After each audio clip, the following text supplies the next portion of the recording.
on va accueillir notre deuxième illustration, notre deuxième cas. Je vais appeler Rosalie Maurice à venir me rejoindre sur scène. Rosalie Maurice, secrétaire générale de l'association de patients Rénalou. On peut l'applaudir. Bonjour. Bienvenue. Donc, association de patients, je disais, c'est intéressant parce qu'effectivement, on a vu des cas qui s'adressaient d'abord aux professionnels de santé. Là, on a des cas de simulation virtuelle qui sont faits pour les patients, et c'est vrai qu'en tant que patient, c'est pas toujours facile d'obtenir une information, à la fois une information fiable sur Internet et une information simple à comprendre. Et c'est vraiment ça la clé, je crois, de la ville du Rhin que vous allez nous présenter, donc qui cible les patients qui souffrent de maladies rénales, et on va leur expliquer de façon, j'allais dire ludique, en tout cas pédagogique, ce dont ils souffrent et les opérations qu'ils peuvent être amenés à subir. Exactement. Je suis Rosalie Maurice, donc secrétaire générale de Rénalou. Je suis ici en tant que bénévole dans l'association. Rapidement, c'est une association de tout ce qui est maladie rénale, les patients qui sont en dialyse et qui sont en transplantation. C'est une association de patients agréée par le ministère de la Santé. Et qui est très présente sur Internet et les réseaux sociaux. On a un site Internet, on a un forum, on est sur Twitter, sur Facebook, on a une Rénalou TV avec plusieurs vidéos. Et aujourd'hui, les maladies chroniques, qui sont les maladies rénales, touchent au moins 2 à 3 millions de Français, avec plus de 80 000 personnes qui sont soit en dialyse, soit transplantées rénales. Notre association, comme beaucoup d'associations de patients, est un peu pour toute la démocratie sanitaire, tout ce qui est un peu la décision médicale partagée, dans tout ce qui est l'évolution entre le patient et le médecin dont on a parlé depuis ce matin. Effectivement, le patient est quand même de plus en plus au centre des préoccupations. On est, c'est vrai, assez sollicité, que ce soit par des industriels. On travaille beaucoup avec différentes structures, avec l'agence de biomédecine, avec des ARS, avec l'HAS. Et c'est très bien, il faut que ça se développe encore plus. Après, ici, on est dans un lieu où il y a quand même les gens qui sont assez portés sur l'innovation. Aujourd'hui, en France, dans les hôpitaux et les médecins, on n'est pas tous à ce même niveau. Je pense que c'est important aussi de voir un peu le décalage. En tout cas, je trouve que c'est très important qu'une association de patients soit présente dans des événements comme ça. Et je remercie vraiment Jérôme Leleu de nous avoir invités, parce que c'est bien d'en parler, mais c'est mieux quand on parle directement avec les patients. Il y a la théorie et puis un peu la pratique et vraiment les échanges. Et je pense que c'est vraiment en ayant des échanges qu'on peut vraiment développer des solutions innovantes qui peuvent ensuite être adaptées, parce que c'est pas tout développer des solutions innovantes si les personnes qui l'utilisent ne sont pas impliqués dès le début et finalement ne vont pas adapter le produit. Le produit est développé pour rien et c'est bête pour tout le monde.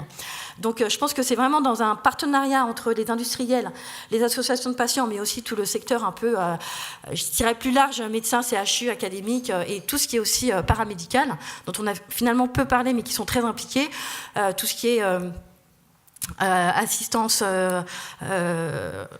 et puis tout ce qui est nutrition, tout ce qui est gynécologie, c'est pas que paramédical, hein, c'est du médical aussi, psychologue, etc., qui sont vraiment très impliqués dans ces échanges.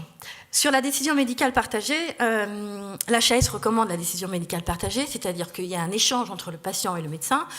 Pour qu'il y ait un échange, il faut aussi que le patient puisse avoir des informations. Et puisse délibérer en vue d'une décision qui soit acceptée par chacun. Notamment dans les maladies chroniques aujourd'hui, quand le rein ne marche plus, l'HAS recommande la transplantation qui est recommandée par l'HAS, puisque c'est mieux pour le patient et c'est mieux aussi pour le système de santé, puisque c'est finalement moins cher que les dialyses, qui sont des coûts qui sont très très élevés. Le constat aujourd'hui, c'est que finalement, il y a un patient sur 3 qui estime peut ou pas avoir participé à son choix thérapeutique. Et c'est pour ça qu'on a voulu lancer vraiment une initiative pour encourager la décision médicale partagée et aider les patients. On a développé du coup une plateforme, on appelle ça une plateforme web, où il y a les différents lieux que le patient, mais aussi son entourage, on en a parlé, tout ce qui est proche, tout ce qui est aidant, qui sont aussi très impliqués, tout ce qui est paramédical et médical, puisque c'est important de connaître les maladies chroniques rénales, mais il y a beaucoup de gens dans le milieu médical qui ne connaissent pas forcément très bien, c'est aussi un milieu qui évolue. Donc on a fait un parcours de soins, mais aussi un parcours de vie. parce que le soin est impliqué dans la vie, mais il y a d'autres choses aussi, par exemple tout ce qui est grossesse qu'on a mis en place dans le parcours, qui n'est pas forcément du soin, mais c'est important dans le parcours de vie, ça implique le parcours de vie. Donc on a mis les différents lieux, on a choisi de mettre les lieux comme point de contact sur le parcours de ville, où à chaque fois on met des informations. Ce sont des informations assez objectives qu'on a essayé de mettre, validées par un comité médical avec qui on travaille. On travaille aussi avec le club des jeunes néphrologues, qui est aussi intéressé et impliqué dans toute l'évolution de la relation médecin-patient. Il y a un côté ludique où on a voulu on peut créer un compte pour essayer de voir ce qu'on a vu, quels sont les lieux qui nous intéressent, est-ce qu'on a bien compris, comment on s'évalue. Il y a une barre qui, en haut, on voit qui montre un peu ce qu'on a déjà lu, ce qui nous reste à lire, avec les différents lieux. Où finalement le patient, et c'est l'inverse de la présentation de Shire, où finalement c'est le patient qui est devant le médecin, où on essaye de bien voir, mettre en situation le patient, que ce soit par exemple le médecin dans le bureau du néphrologue ou en dialyse, qui sont quand même des possibilités de suppléance médicale qui sont un peu compliquées et qui peuvent un peu effrayé, donc c'est important de bien montrer en amont aux patients tout ce qui est possible. Concernant la disponibilité du médecin, je pense qu'on va avoir du mal à avoir de plus en plus de temps pour les médecins à accorder aux patients. Aujourd'hui, la moyenne du temps pour un médecin en suivi post-transplantation, c'est 7 minutes. Donc vous voyez qu'en 7 minutes, le médecin n'a pas le temps de dire beaucoup de choses. Donc c'est vrai qu'on va aussi travailler avec les médecins qui demandent aussi d'avoir un site où il y a beaucoup d'informations, où le patient peut aller voir, revient voir le médecin en disant voilà, j'ai des questions, et instaurer un dialogue et une décision du coup plutôt partagée. Alors je crois qu'il y a une vidéo après. Voilà.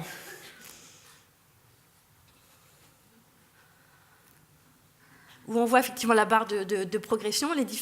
Le projet a été soutenu par des industriels, sans qui nous n'aurions pas pu faire cette plateforme, avec Astellas et Air Liquide, et en partenariat aussi avec International Healthcare. Donc on voit le site de dialyse, on a des quiz, des différents types de sujets qu'on veut aborder sur quels sont les types de dialyse. En fait, on a mis des vidéos qu'on avait déjà en place chez Renalou. Donc il y avait beaucoup d'informations, on a essayé de structurer l'information pour qu'elle soit, comme tu disais, plus accessible aux patients, plus facilement accessible et ludique, et une façon de la retrouver pour que les patients et son entourage puissent avoir accès aux différentes informations. Là, on voit par exemple les vidéos sur les fistules lors des dialyses. Et il y a beaucoup. Après, c'est un site qui va être vivant. On va le mettre en place, on va rajouter des choses en fonction de l'utilisation des patients, mais aussi l'utilisation des néphrologues, pour avoir vraiment un site un peu plus complet et plus interactif. Là, c'est tout ce qui est dialyse à domicile. La difficulté de faire une dialyse à domicile. Renalou, on pousse pour les dialyses à domicile, mais c'est des choses assez complexes. On essaye de bien expliquer. Il y a des centres de dialyse qui n'offrent pas ce système de soins. Donc, il ne faut pas que le patient soit dépendant du système de soins. Si le centre n'offre pas ce soin, qu'on ait la capacité d'aller dans un autre soin en ayant finalement accès à cette information qui est disponible aujourd'hui sur Internet, hein. Mais c'est compliqué, c'est pas forcément simple, on ne sait pas la fiabilité de l'information, donc on essaie vraiment de récupérer le maximum d'informations objectives et validées.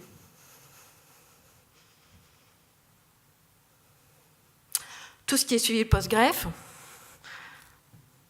c'est un site qui permet finalement à l'éducation thérapeutique. C'est pas une éducation thérapeutique en tant que telle, puisque c'est quand même c'est plus vaste, c'est pas juste une page ou un site internet. Ça participe à l'éducation thérapeutique, ça participe aussi à une meilleure observance, à une meilleure qualité de vie, et finalement améliorer la santé des patients. Parfait. Merci beaucoup. Merci Rosalie Maurice.